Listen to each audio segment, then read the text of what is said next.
Good morning everyone. এই সকালে ঘুম থেকে উঠলাম, জাস্ট এখন বাজে 10টা। আমি 15 মিনিট আগে উঠেছি, ফ্রেশ হয়ে নিলাম। এবার এখন খাবো। এক প্লেট পাস্তা নিয়ে বসেছি, এখন খাবো। কারণ আজকে হয়তো আমার লাঞ্চ করতে একটু দেরি হতে পারে, আবার নাও হতে পারে, একটু আগেও হতে পারে। যাই হোক, আমার অনেকগুলো কাজ আছে, সেই কাজের উপর ডিপেন্ড করছে। আর সবটা তো অবশ্যই তোমাদের সাথে শেয়ার করব। তোমাদেরকে যে আমি ফেসিয়াল কিটটা দেখিয়েছিলাম, সেটাও আজকেই করব। তোমাদেরকে তো অবশ্যই শেয়ার করব। আর তারপর পার্লারেও যাব, ইচ্ছা আছে। অনেকগুলো পরিকল্পনা নিয়ে রেখেছি, দেখা যাক কতটা কি হয়।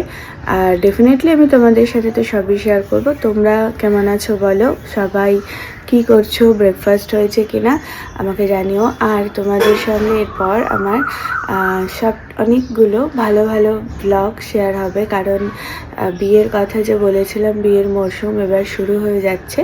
এবার সব ভালো ভালো ব্লগ শেয়ার করতে পারবো। তোমরা কিন্তু অবশ্যই দেখো এবং জানিও তোমাদের কেমন লাগছে। চলো তাহলে আপাতত এই ভিডিও এখানেই শেষ করছি। ঘুম থেকে উঠেছি তো মুখটা পুরো খোলা খোলা। পরের ভিডিওতে আবার পরের আপডেট শেয়ার করছি। টাটা।